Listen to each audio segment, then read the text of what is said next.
everyone good? Okay. Quote, "When I catch sight of my reflection in the mirror, I quickly look away.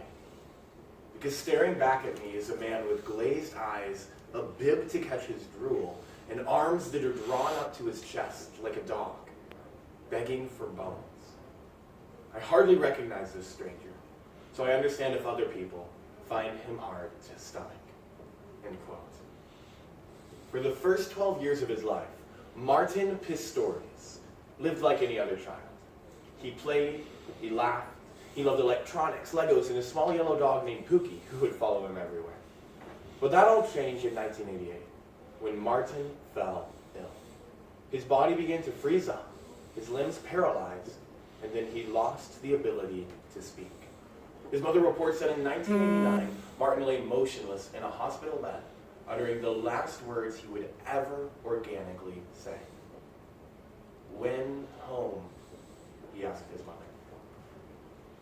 Today I want to tell you Martin's story. And the reason for doing so isn't to just throw another tearjerker on your docket, but rather it's because the story of Martin Pistorius is one that's ripe with teachings for our lives, one worth telling. Martin teaches us how vital it is to treat those of God's children who are built differently than you and I, with love, respect, and dignity. So we're going to examine the story of Martin, and then we'll examine what we can learn from it. But you're probably wondering how this happened to Martin. And the truth is, nobody knows. Doctors assumed he had some form of cryptococcal meningitis or tuberculosis of the brain, but were unable to diagnose his exact ailment. Martin was outside of the realms of known science. And what made his particular illness so heinous was that it didn't just paralyze his body and his voice, but it soon began to paralyze his mind as well. Martin eventually failed every test for mental awareness. He couldn't think, he couldn't hear, he couldn't see. And he lived like this, completely comatose, for 3 years, as a ghost boy, a faded memory of a person. But as inexplicably as his mind had gotten lost, it came back. Over the course of another 3 years, Martin gradually gained back the ability to think, hear, and see. He was awake. But the problem was, nobody noticed. Because Martin still couldn't talk, and Martin still couldn't move. And so he had no way of signaling to the outside world that he was there. And so Martin lived as a silent observer, and he couldn't help but overhear everything going on around him. Because people treated him as they would a piece of furniture. They didn't realize that he heard it all. And from this, he did learn some key truths. For example, he learned that adult women's conversations always come back to 3 things. Their husbands, who are often disappointing. Their children, who are quite wonderful. And their weight, which is typically too high. But that wasn't all he heard. One day while at a family party, Martin overheard one of his relatives say, as he sat in the corner, "Look at him. Poor thing. What kind of a life is that?" Embarrassment flooded through Martin as the woman turned away. And he asked himself, how could anyone enjoy themselves in the face of such a wretched sight? And at his care home, it wasn't better. Again, Martin's caretakers didn't know he heard and saw it all. And they often called him an obstacle, donkey, or rubbish. He remembers being thrown into a chair so haphazardly that he slipped out and slammed his head against the ground. And soon, Martin began to see himself as an obstacle, as a donkey, as rubbish. He'd been told so many times that's who he was that he started to believe it. Even Martin's parents had moments of desperation. Martin remembers one day when his father was telling him a story about how he grabbed a stick as a child and slammed it into a cow, causing the cow to rear up and nearly take his dad's head off. Martin was wondering why his dad was telling him this story when his dad said, "When I remember that day, I realized that I got more reaction from a cow than I get from you, my own son." Martin's father and mother would often argue about whether to send him permanently to a care home facility. And after one of these arguments, Martin's father stormed out of the house while his mother crumpled to the ground, crying in despair. Martin reports he could feel the raw grief pouring out of her. And in this moment, Martin wanted nothing more than to be able to rise from his wheelchair, have his bones come together, his muscles mend, and his nerves be healed so he could walk over to his mother, hold her, and comfort her. But he didn't move.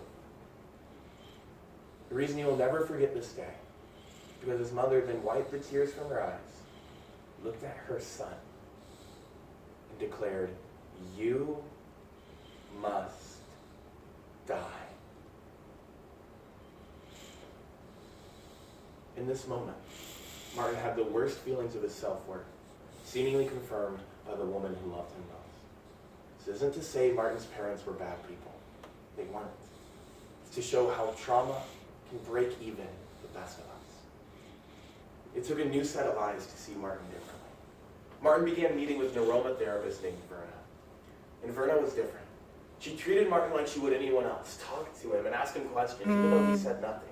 But eventually, after dozens of hours of therapy, she began to notice through subtle flickerings in Martin's eyes that he was responding to her questions. And so she brought this to the attention of Martin's parents and attempted to convince him to try out an experimental form of alternative technological communication, which they did, and which worked. In 2001, after 13 agonizing, isolating, paralyzing years of silence, Martin Pistorius spoke with the help of a computer program. Yet his problems were far from over. He found himself thrust into a world where he did not know how to function. As a stranger in a strange land, he still couldn't move. And he remembers the first time he was called a man when he said in response, "Who, me?" Yet he now had unlocked potential, and with it, a newfound purpose. He started his own web design business. He's given a TED Talk. He married the love of his life, a woman named Joanne, and he wrote his autobiography in 2011, entitled Ghost Boy. And he told the Today Show in an interview that were it not for Verna, I would either be dead or forgotten in a care home somewhere. You see, the truth is, Martin's biggest obstacle wasn't his illness. He still has it. His biggest obstacle was getting people to recognize that his existence was just as important as anyone else's. This isn't an obstacle that's unique to Martin. It's one that anyone with a physical disability knows too well. And as humans, we're innately aware of those who are different than us. And typically, instead of grappling with that tension, we ignore it through ignoring those around us. Research by the Scope Institute found that 2/3 of people feel uncomfortable around a disabled person, with 1/5 of people actively avoiding conversation with the disabled because of that discomfort. How would we feel if 2/3 of the people around us just didn't want to be? And if 1/5 of those around us didn't speak to us because it would be awkward? We don't react this way because we're evil. People react this way because we're scared, nervous of the awkwardness of interaction, of doing or saying the wrong thing. But what is the best way to deal with fear? It's to run into it. Throughout high school, I've had the opportunity to volunteer with a Special Olympics swim team. And through this, I was petrified at first, so scared of doing or saying the wrong thing and offending somebody. But I was wrong to be. See, the kids were so welcoming. They were fun, loving, just really happy to have somebody there learning and hanging out with them. And from this, it gave me the courage to reach out to the people around me who hold disabilities. And I realized that fear despises bravery. And this fear is preventing us from showing real love. Martin talks about how when people saw him, they would either stare at him like a zoo animal or just completely avert their gaze. He remembers one day, however, when he was feeling particularly worthless, when a man walked by his car, looked him in the eyes, and smiled. Martin wrote that this fleeting act of human connection transformed the way I was feeling and made me want to keep going. When I wrote this speech, I asked myself what the biggest problem is with how we interact with the disabled. The biggest problem is that we don't. What made Verna different is she treated Martin like anyone else. And it's time for us to recognize that and be the Vernas to the Martins around us, because every person deserves to be treated like one. Thanks. Thank you all for your time. Really appreciate it.